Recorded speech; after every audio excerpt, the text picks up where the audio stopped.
All right, gather round, folks, and let me spin you a tale that'll send shivers down your spine, straight from the heart of Southeast Asian folklore.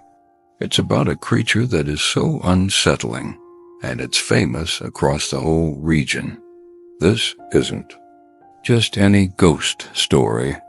It's about a female spirit known as Krasue. Imagine a disembodied woman's head floating through the air, with her internal organs dangling below, connected by her esophagus or trachea. Sometimes her throat might be fully fleshed, other times just the windpipe. These organs, often the heart and stomach, are usually blood-soaked and might even glow, a truly eerie sight. She moves by hovering in the air. Krasue is a well-known entity across Southeast Asia. In Thailand, Laos, and Cambodia, she's called Krasue or Kasu. Over in Malaysia, she goes by Penanggalan or Hantu Penanggal, and the Philippines has a similar spirit called Manananggal, which specifically hunts pregnant women. Even in the 21st century, these supernatural tales persist, sometimes causing absolute chaos and unease in people's lives. Now, Krasue has a peculiar characteristic. She only manifests in women. Once a woman turns 16, she can start transforming into a Krasue. Every night, her head detaches from her body and floats off into the night, searching for food. And what does she crave? Animal entrails like chicken or beef guts, and even animal feces. The crucial detail is that she only eats animal waste. If she were to consume human waste, that person would perish. Krasue typically resides in very remote, isolated areas. Let me tell you a specific story that Uncle Three heard from someone in a mountainous, forested region of Quảng Trị province, Vietnam. This friend said it was a genuinely shocking event that happened right in their own village. The friend's father had moved his family from the city to this rural area for work and to live.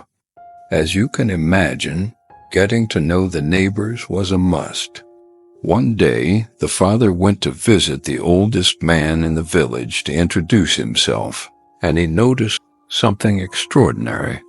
Almost everyone in the town, including the older man's family, had planted an unusual number of cacti in front of their homes. Naturally, the father asked why they had so many. The neighbor then confessed the truth. Someone in the village had died because of Krasue a long time ago.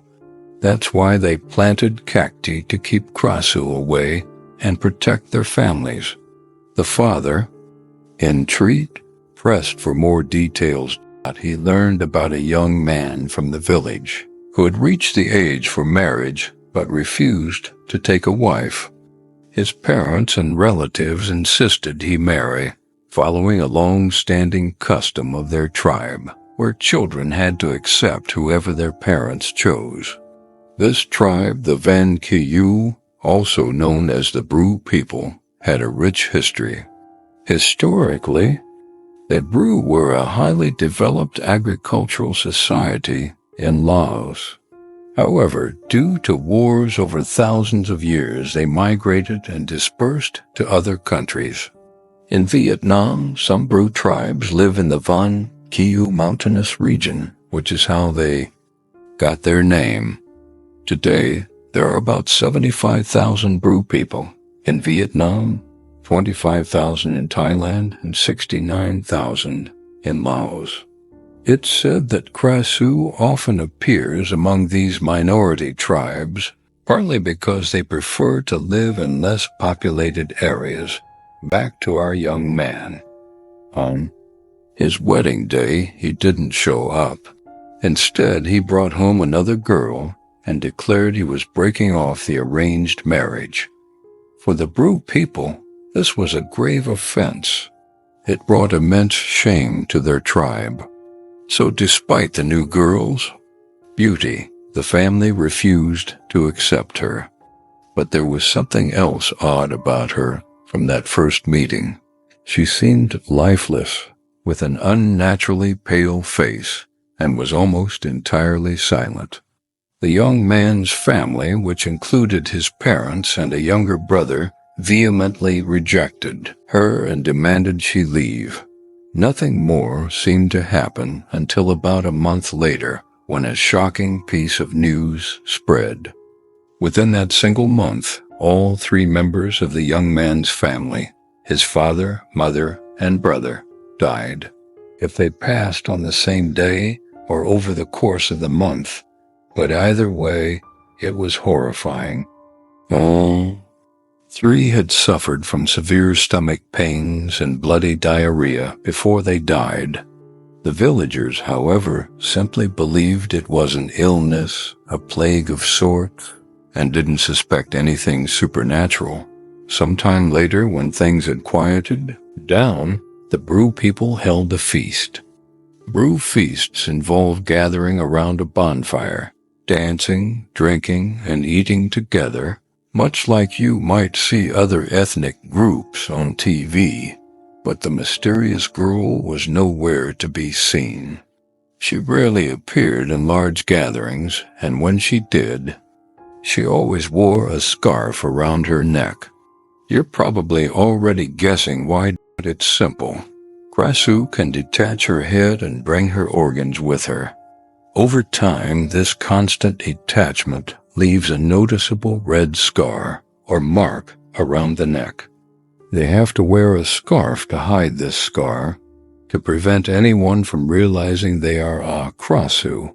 During that brew feast, a neighbor woman saw the girl standing by a banyan tree. She called out to her, inviting her to join the party, but the girl didn't respond. She just stood there silently. When the neighbor approached, the girl vanished completely.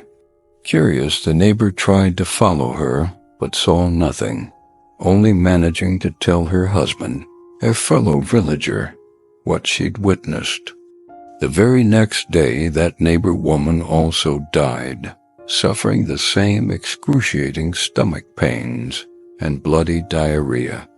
Still, the villagers remained convinced it was just a contagious disease. Then, a strange man from northern Vietnam arrived in the village and asked for a place to stay. What was particularly striking was his dignified and worldly demeanor. He asked to remain at the exact house of the young man who had brought the strange girl home. As soon as he saw the young man's wife, the stranger stared at her intently. The husband noticed this intense gaze and grew extremely jealous, almost wanting to kick the stranger out. The stranger, however, calmly stood up and led the husband outside. He made an excuse, suggesting they go to the market to buy something. For a drink, being hospitable, the husband went along. But as soon as they were at the market, the stranger turned to him and said, "Do you know your wife isn't a normal person?"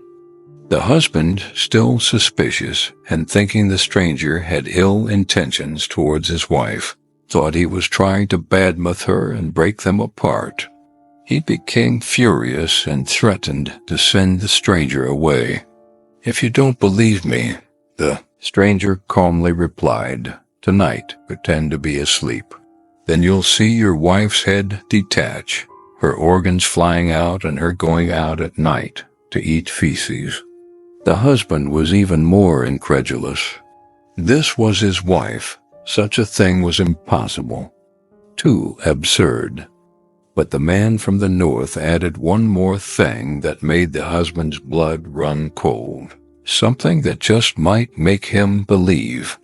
He asked, "Since you brought this woman home, have you ever seen her neck?" The husband thought about it. No.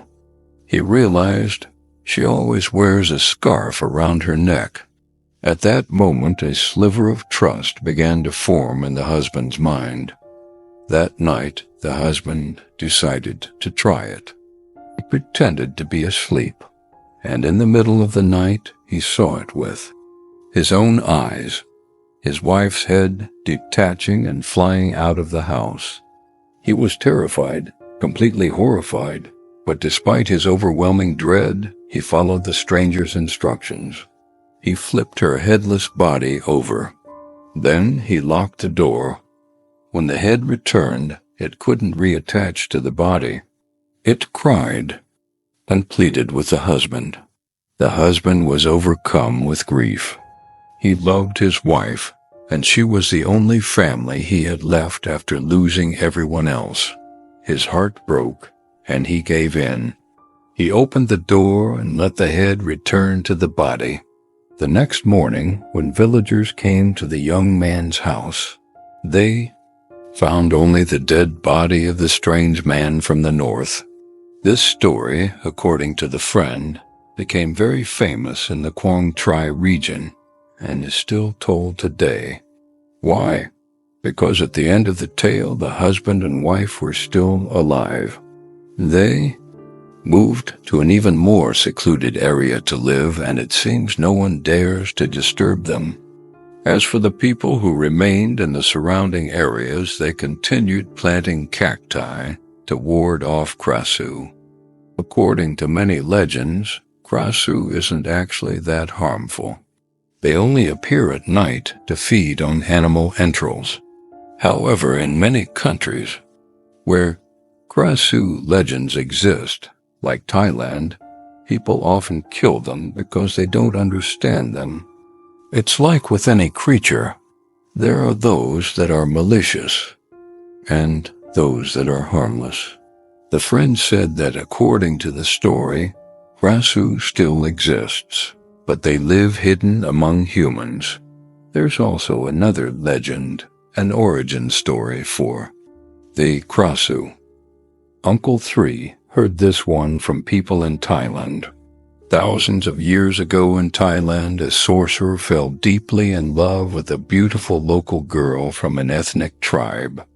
But the girl already had a lover and didn't return his affections. So the sorcerer, consumed by his dark obsession, created a powerful wicked spell. This spell transformed the girl into a spirit that could detach her head, carrying her internal organs to eat feces at night as a form of revenge. Even more cruelly, the curse was passed down to her descendants. This meant that any female descendant, upon reaching 16 years old, would automatically become a Krasue. This curse brought anguish to anyone who lived with a Krasue in those remote areas. That's why Krasue often lives in very isolated, mountainous regions among tribal people. This story shows that Asia has a lot of fierce spirits. Uncle 3 says he's got plenty more ghost stories, and he plans to share more about even scarier spirits from other regions soon.